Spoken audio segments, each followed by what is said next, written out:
In the last message, I talked about that there is no grab and run salvation. I want to focus on another aspect of it. The type of salvation we cannot have is a hand-me-down salvation.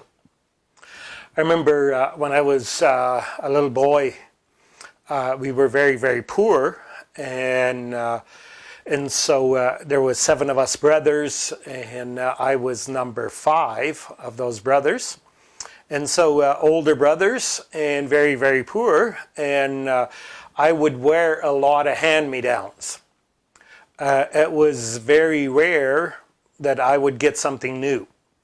Usually it was once my brother was done with those pants, that's what I got them, because they still go, and he grew out of them, and so and I grew into them, and so. But I never got excited about getting my brother's pants, or getting my brother's shirt, or getting my brother's shoes.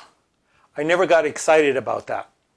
But every once in a while, whether that was Christmas or maybe my mom got some extra money somewhere, or maybe someone gave her specifically to help with the boys, we would get something new.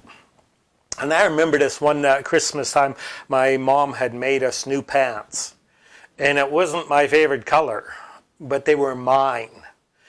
And I would always wear them if I could, because they were mine. They were not hand-me-downs from my brother.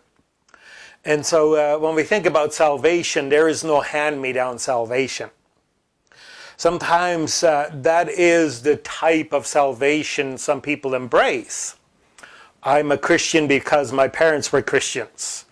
I'm a Christian because my older brother, my older sister was a Christian. And I just got a hand-me-down faith. And so their faith doesn't mean much. Often young people, when they've grown up in a Christian home, or when they just kind of grown into faith, a life of faith, or what's supposed to be a life of faith, it doesn't mean much to them, because it's just hand-me-down. And so sometimes I'm saved because, I grew up in a Christian home. Of course, I come from a saved family. Of course, I'm saved. But let me ask you, how much value does that Christianity have? How much value does that salvation have? It's not real. It's just a hand-me-down. But God, there is no hand-me-down. Like someone says, God has no grandchildren. He just has children. And so God saves individuals. Whosoever shall call on the name of the Lord shall be saved. Whosoever. Talking to individuals.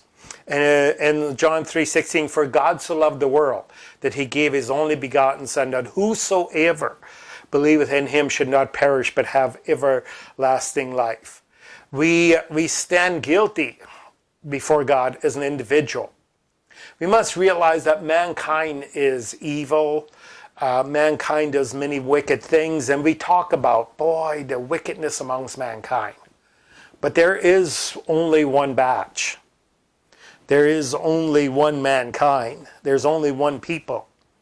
And we all come from that same group. And so it's not like we cannot justify ourselves and say, I'm not as bad as so-and-so, or I come from a better group of people. There is only one people. And God reaches out to individuals and say, are you willing to realize that you are a complete sinner? And that you need to be saved completely?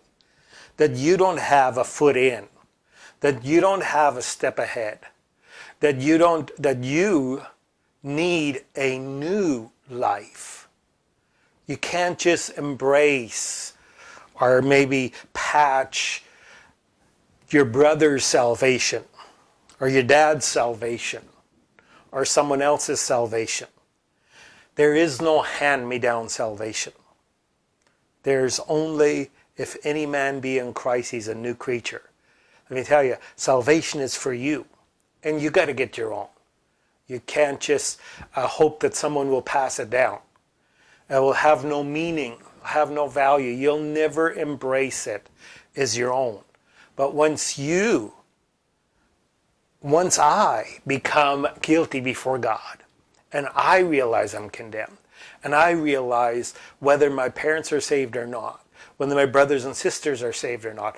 I need to be made a new creature. I tell you, that makes all the difference. There is no hand-me-down. Whosoever shall call on the name of the Lord shall be saved. And so there is no grab and run salvation. There is no hand-me-down salvation.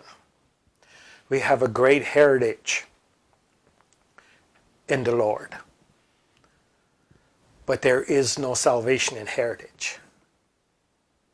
It doesn't get passed from generation to generation. It gets received by individuals, those that come. It's a beautiful heritage. But the salvation is not in the heritage. Salvation is in Christ.